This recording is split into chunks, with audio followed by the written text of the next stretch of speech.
The England-Mexico game yesterday was absolutely brilliant. I love it. I didn't waste my time at all. When I first heard that the match was moved backwards 1 hour late, I was like, no, I need to go to bed. But I tell you, I love the game.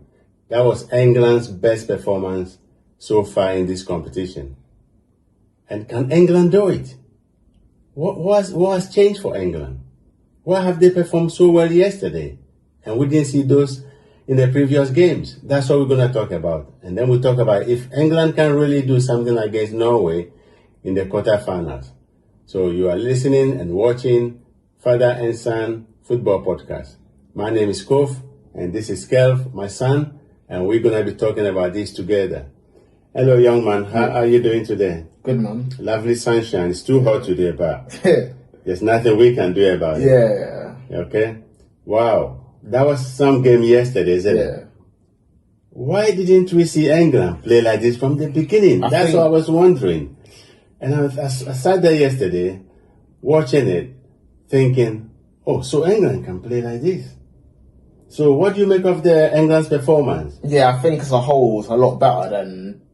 Much better than their previous games. Yeah. And I think that just goes to show that England can actually do something in this tournament and play way better football than they've been playing and actually go far and do something in this tournament, because yesterday was a very good performance from the whole team. I can't really sit here and even get onto any of the players yesterday because I think everyone played well. Everyone who started from exactly what they're supposed to do from the get-go to even the players that came on all had an impact to the game. So I think they all played well, and yeah. You know, before the match, there was so much talk about the altitude. It's going to be very hot, and then you are playing Mexico in their own backyard. Yeah, and we heard so many things about what Mexicans do. The Mexican fans, what they do to the opponents before the game starts, hanging around the hotel, making noise, making sure they frustrate the players so that they cannot sleep and have good rest, and all that. And when the match started, first minute, Declan Rice got a yellow card. Yeah. I'm thinking, it's not going well, is it? It's not going well, is it? Yeah. But things turned around quickly. Yeah. And that was good. That was good.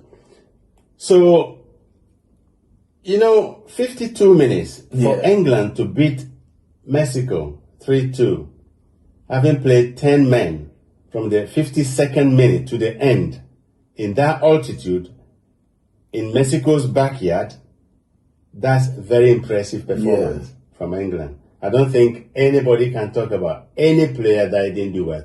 Everybody put their bodies on the line. They did everything that they need to do to win the competition. And that's what they did.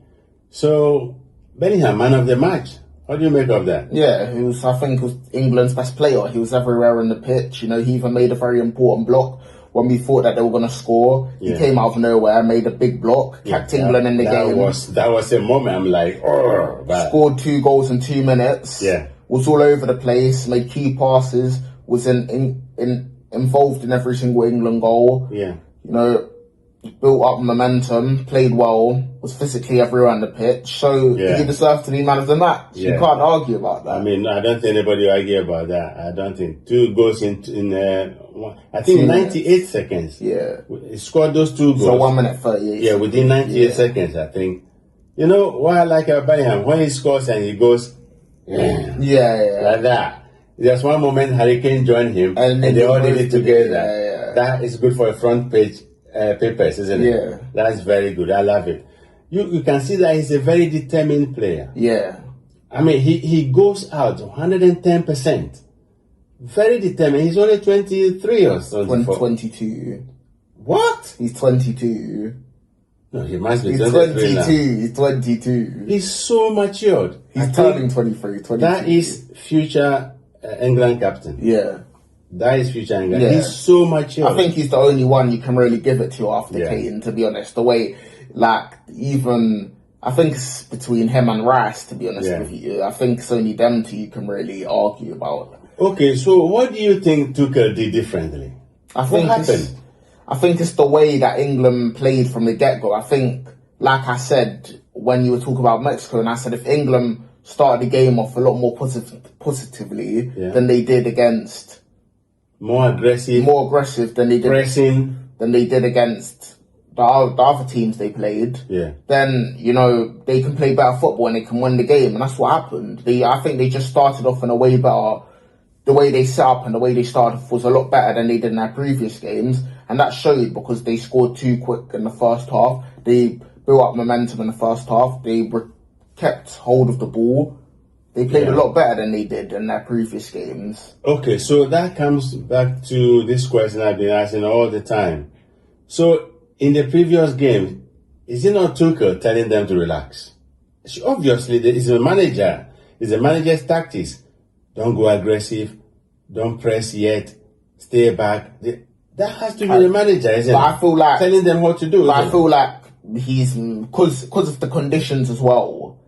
You know, he knows that England's a good enough team to beat the other teams they played. Like Congo, Ghana, all of them, though. He knows they're good enough to beat them, even though they drew to Ghana and nearly lost to Congo. He knows they're good enough. But like you said, he's probably telling them, we're in hot conditions, boys.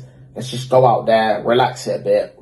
You know, control the tempo in the first half. Don't go too aggressive. Just stay back, stay relaxed. Second half, we build up momentum. We win the game. That's probably what he's telling them. He knew that he can't do that against. He knew he can't do that against Mexico, like you said, because Mexico are a very aggressive side from the get go. So he had to match that, and that's what he did perfectly. Yeah. Whereas with the other teams, they're not as aggressive as Mexico, and you can afford to relax and be chill. But against Mexico, you can't do that. Yeah. So he had to just go off the basis of what he knows about the country and what he knows about his players and be as aggressive as Mexico are, and that's what he done, and he won the game. Yeah, because there was all talk that Mexico, the first 20 minutes, they will give you a run for your money. And they actually did. But as you said, England matched them, so they couldn't do it. Yeah. They tried, but that Wolves player, Jimenez, oh my days. When he wears Mexico shirt, he's a different player. Yeah. You see, that's Wolf play. He is completely different. That guy. He plays for Fulham, you mean? Fulham. Yeah. He's completely different player when he wears Mexico shirt. Unbelievable player. He almost did something yesterday, but yeah. Wow, that was a game. I enjoyed every bit of it. Okay, so do you think Tuchel has finally proved that he can win this competition? He's proved that he can do better than the players can do a lot better than the way they've been playing. Yeah. But to win the competition necessarily, this is the only good game where I've seen England really. But this is the only good game I've seen England really playing. Whereas I've seen France has been playing at this level even better than England have played yesterday throughout the whole competition, and so of other teams that Argentina have as well. So, I'm basing it off... I'll pick you up on that one. Argentina against Cape Verde. They won the game, yes, but they weren't as spectacular as everybody was expecting it to be. The same for France when they played Paraguay. They won the game, but that was not the French performance everybody was expecting. Yeah, but that simply you can have a bad day. Yeah, but that simply just goes down. The France-Paraguay game simply just goes down to the referee. He fixated the whole thing. We know for a fact that if it's another referee, France, the amount of fouls in the second half there was like 30 fouls. The amount of cards, Paraguay would have had about 4 red cards if it was another referee. So you can't make that. Argentina, Cape Verde, I hear it. Yeah. But yet again, Cape Verde played good football. Yeah. So, and I'm basing off the fact of what I've seen from Argentina and France. They've played at a consistent level. Yeah, they had one-off games. Anything that can happen in football, but they've played at a consistent level throughout the whole tournament. Yeah. And England this is the only game England's done it. Yeah, great performance, but you're gonna have to play like that consistently from now. Consistently to win this competition. Has proven that he can do something. Yes, if he plays like that consistently. Okay. Yeah, but everything was against England yesterday. Everything, the weather, Declan Rice, The yellow fans. card, first minute, then The fans. the fans, the whole stadium is against like 60 to 80,000 Mexicans. They're screaming at the referee. That puts so much pressure on the referee. So the referee, every time Mexican player falls on the ground, the whole crowd is cheering. That's a lot of pressure on the referee. To make so everything decision. has to check. Yeah. That was so much. And then the red card came. Quansah has to go. And then England has to play 10 against 11 in that climate. 52nd minute, red card. Look at 52 minutes to 90 minutes. Yeah. That's a long time in football. And for England to win it, that was a very, very good performance. Yeah. So what's going to happen now is you watch Norway game, yeah? Yeah. We both watch it. Yeah. Do you think England can beat Norway in quarterfinals? I don't know, man, to be honest with you, because I'm basing it off what I saw from Norway, and Norway really controlled the tempo of the game yesterday. But Norway got some good players. So they got Berg, they got Haaland, Nusa, Odegaard. Their keeper, Nyland as well, very good player. Their centre-back as well, very good player. They got good players. Their goalkeeper is good. They got good players, and they control the tempo of the game against Brazil. And Brazil and Haaland as well. He's going to be a big problem for England, to be honest with you. And what I saw against Brazil, he absolutely bullied them. And if he can do that to a Premier League winning centre-back and a Champions League winning centre, two times in a year or in a row, he won it back-to-back being PSG's captain. If he can do that to him, and then just the recent Premier League centre-back, winning centre-back, then what makes you think he can't do it to Guehi and Quansah? Because both Gabriel and Marquinhos are both better individual centre-backs than Guehi and Quansah. 100%. And also it doesn't help the fact that England, Reece James won't be fit. Yeah. Liverman, I thought, like you said, the England right back thing has been cast from the get go, and this is what people are not happy about. Because now they're saying, Tuchel, why did you not just bring Trent? Why didn't you? Because then we wouldn't be having this problem. You can argue about you don't want him thing going for Trent, but at least for Trent, he's not injury prone. He offers something different to the team. Why not bring him? Livramento came to the camp. The first, he didn't even play a single game for them. He didn't get the first to the week. They said he's done his hammy. He has to go back to them. Then they called up Chalobah. Chalobah's not touched the football since then. Then Jed Spence's been playing there. We know he's not good at right back. Then they played Quansah. Then Declan Rice played there for a bit. Then they called Quansah. He got a red card, so he can't even play against Norway. Then Reece James is also, he's injury prone. So it's just, the whole right back position is just being cast from the get-go. I heard someone said Alexander Trent.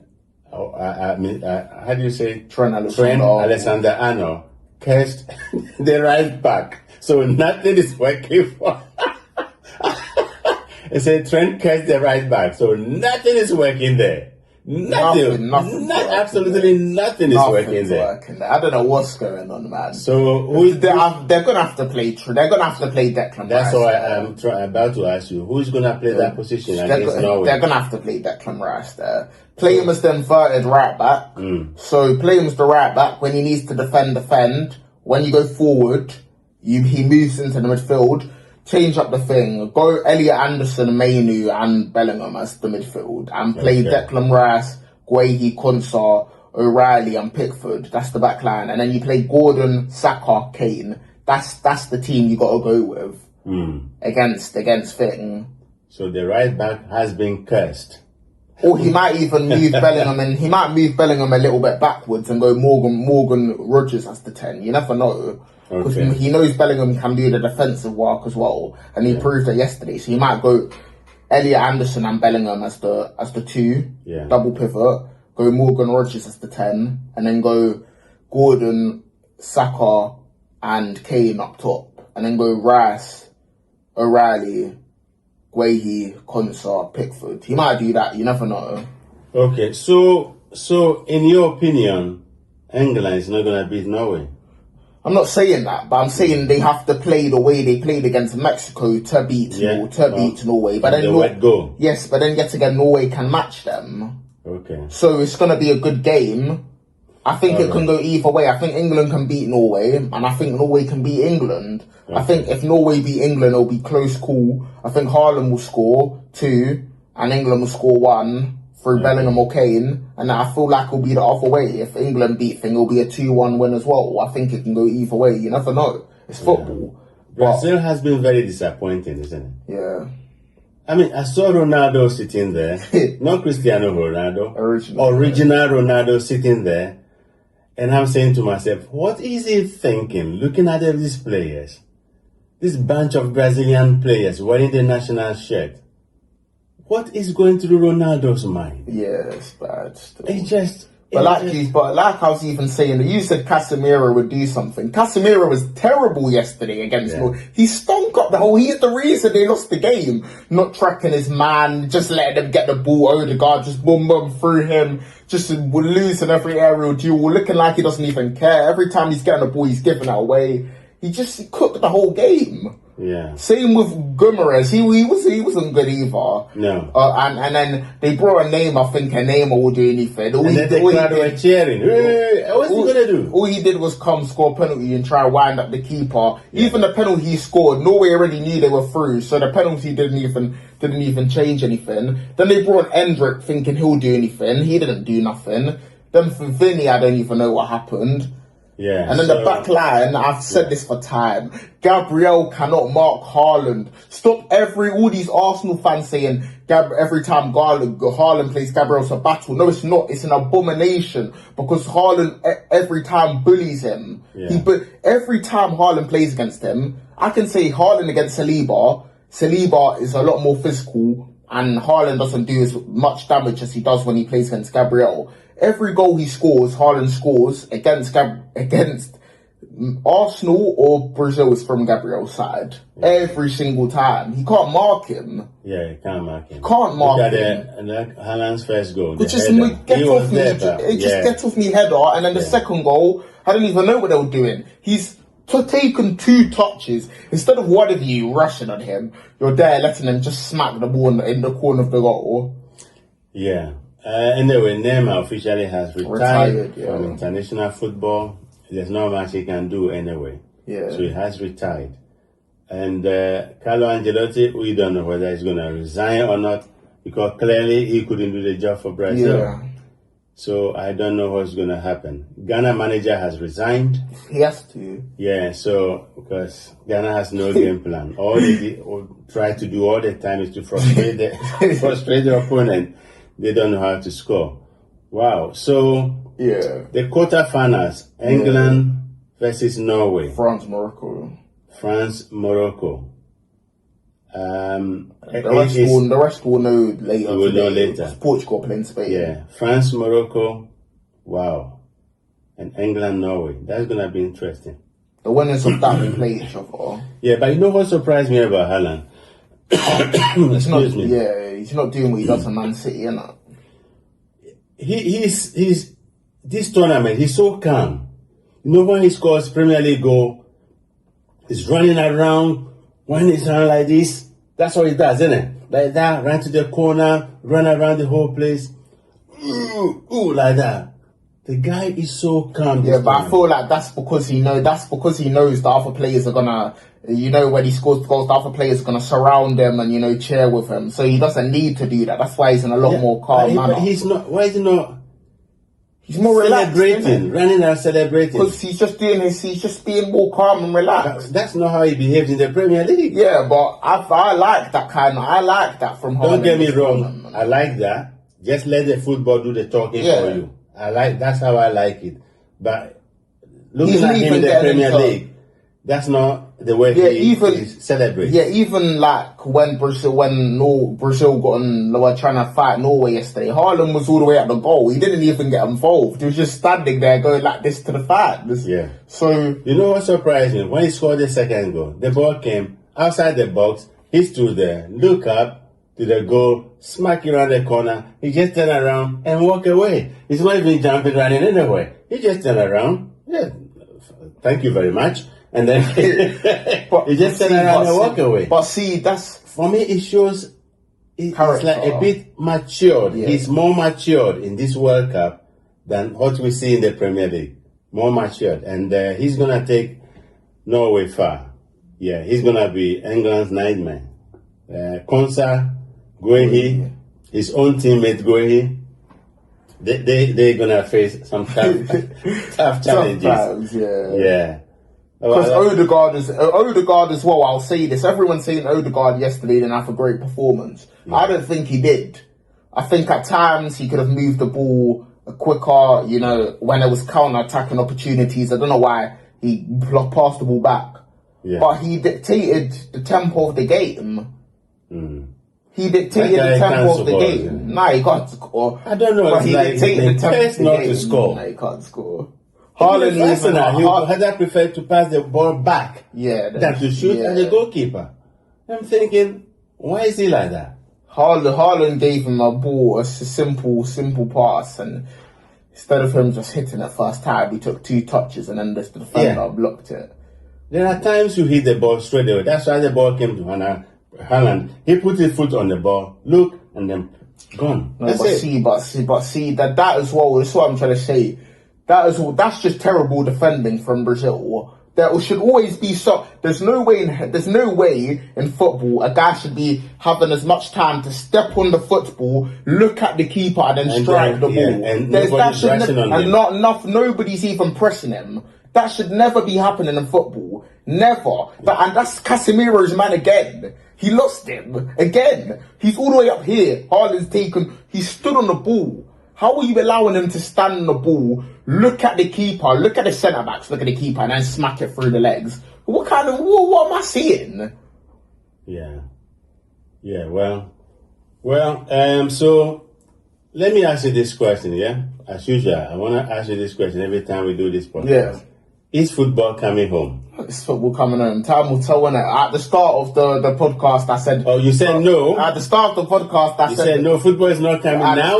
You are changing the goalpost now. No, I'm not... You are moving the goalpost now. No, I'm not moving the goalpost. I'm saying time will tell. At the start of the podcast, the way I saw England playing, it didn't look like they could win the World Cup. Yeah. But from this Mexico performance, they got a bit about them. That's why I'm saying time will tell. If they can beat Norway... And because the winners of that play France, right? Yeah. So if they can beat Norway and get past France, then they can win the World Cup. If they don't, then they can't. They got to beat Norway and France for me. So those are the 2 teams stopping them. If they beat both of them, they'll win the World Cup. If they don't, they won't. So there's a little part of you now that thinks they can do it. England can do it. Yeah. Football can come home. Yeah.